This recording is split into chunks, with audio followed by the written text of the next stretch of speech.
because suffering is what gives it value. If everyone had a six-pack and it was quick and easy, then it wouldn't be valuable, would it? If everyone walked around with a six-pack and they got it easily, then no one would give a shit. The whole point is that it's difficult to get.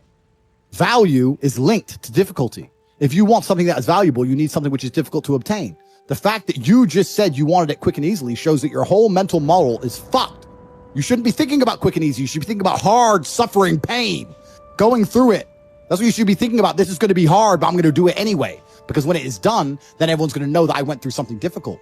Why do you want it to be quick and easy? Don't you understand how it defeats your mind is? It defeats your mind is broken. It defeats the purpose. Your mind is broken. How do I repair it? First step is to find that clown. Any of those games, but I find it amazing that people will sit there and spend all their time upgrading that character, making as much money as they can, getting the best guns, getting strong, getting some hoes, meeting important people, getting the best car. They'll do all that in a game, but they won't do it in real life. I find that incredible. Like my life is GTA. I don't need to play a game for GTA. If I want a gun, I'll fucking buy it. If I want a car, I'll fucking buy it. I want a bitch, I'll get her. It's me. I am GTA. I don't see why people play the games. They play the games because they're scared of loss. Because if you die in the game, you get another chance. If you lose in the game, you get another chance. In life, you get one shot. Damn, that's... But if you get some balls, that's what life is as a game. That's what life is as a man. This is one big video game. You get to upgrade your character. You're not born with any value. All these women that you just put me on with are born with value. They're pretty already. They're gorgeous already. They're good looking enough. Even if they're a 5, someone's going to give a shit they exist because someone wants to fuck them. As a man, if you don't make yourself valuable, you have no value. You have to get up and do it. Just like a video game, you start with fucking 0. You have to decide if you want to complete it. You have to upgrade your character. So I find it amazing that men are going to play video games and fuck about and waste their time instead of upgrading their character. Everyone knows what to do. You know what you have to do. Right. If you had to become the most dangerous, intelligent, respectable man on the planet, you know you're supposed to go to the gym. You know you're supposed to train, learn how to fight. You know all these things. You don't do them. That's your decision. It's your prerogative. I didn't make that choice. I made the choice to do it all. I decided on it. And every single man watching this can do the exact same thing.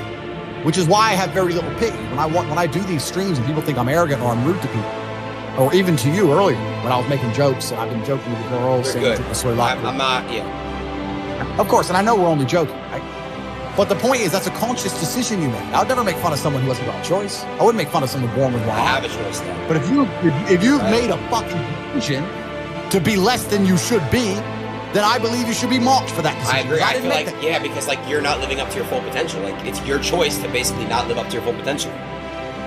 Completely. And me as a man, when I put myself through hell, when I have had such exacting, such stringent standards for myself, why would I then have less exacting, stringent standards on the people I meet? Why would I put myself through hell to be me and then meet someone who didn't put themselves through hell and then treat them like my equal? No, fuck you. I suffered when you didn't. So you're not my equal because you decided not to suffer. You have enjoyed comfort when I haven't, and that's fine, but don't expect me to look at you as my equal because you're not. I'll snap your fucking neck.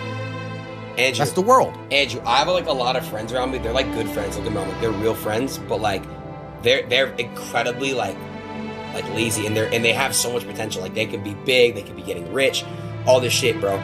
But like they choose not to. So, but it's really hard because I love them. They're my friends, and I came up with these guys, and they're so entertaining. I love them. They're my brothers, but like, I understand. But you have to. But there's something that's always kind of confused me.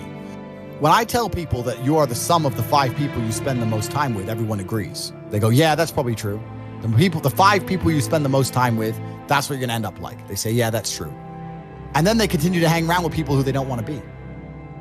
Why? There has to be a point. There has to be a point where you sit and go, okay, you're my friends, etc., etc. I love you guys. Yeah, we can talk, whatever. But I'm on a different life path. You have to leave some people behind. You wouldn't want to be, if you were to come hang out with me and you were in a room with me and my 5 friends, you'd feel self-conscious. You're right. You don't feel self-conscious with your friends. Because you only surround yourself around people that are on like your level of like. I'm with killers. We're fucking monsters. If you were to come hang around with me and my crew, you would be self-conscious. And that self-consciousness would motivate you, or they would certainly instill the discipline required for you to change. You don't feel self-conscious amongst your peers. That's why you don't change. If you were to get in a room and you're the only person who ain't a fucking monster, you'd want to become a monster. That's life. That's humanity. So I say this to people all the time. If you know you're the sum of the 5 people you hang around with, why you hang around with people you don't want to be? No, it's, yeah. And that's why I live in a competitive environment. I live with my brother, my cousin. I live with men. We have a big house. We could all afford fucking 10 houses each. We live together on purpose. If my brother does 500 push-ups, I ain't going to be the bitch at the house. I ain't going to not do them. Right. So that's another reason the war room exists. My organization, the reason it's so competitive is the reason we kick people out. You have to fight to keep. Even if they pay, you're like, I don't give a fuck. Get out. Like, I don't give a fuck. Get out. I'm out. It doesn't matter. Everyone pays to join. You get kicked out anyway. You have to fight to keep your place. That's the whole. Damn. That's how life was. If we were still in the animal kingdom, the lions that you see on TV, they weren't just born big lions. They had to fight other lions. They had to fight to get that antelope. They had to fight other animals, hyenas, jackals. They had to fight to be the boss. We're living in a comfortable world now where people think, oh, it doesn't matter. It doesn't matter. But you know what? To some degree, it does matter. It does matter. And I'll tell you who it matters to. It matters to your soul and it matters to God. I stand in the mirror with a pure heart. I know I am the best version of me that could possibly ever exist. I know that God is proud of me. There's nothing that God hates more than sloth and laziness. If God were to create a man and that man were to sit around and do fuck all, God will frown upon you. It's why you're never lucky. If you're listening to this and you think I'm never lucky, I'll tell you why, because God dislikes you because you're fucking lazy. Start to work. Start to show God the beauty of his own creations. You'd be amazed how lucky you'll become. Wow. God is unhappy with these people. And inside their hearts, they're unhappy. We talk about depression, anxiety, all those things you mentioned earlier on this podcast. That comes from self-loathing. You loathe your own weakness. You loathe your own laziness. This is what all of these things are. I don't feel depression. How can I feel depression when I'm the most powerful version of me that I could ever fucking be? How can I feel depression when I could squeeze my own hand hard enough to break my own bones? How can I feel depression when I've smashed and destroyed 68 people's faces in front of me, men who thought they could test me in fair combat? How can I feel depressed? It's impossible. Do you understand?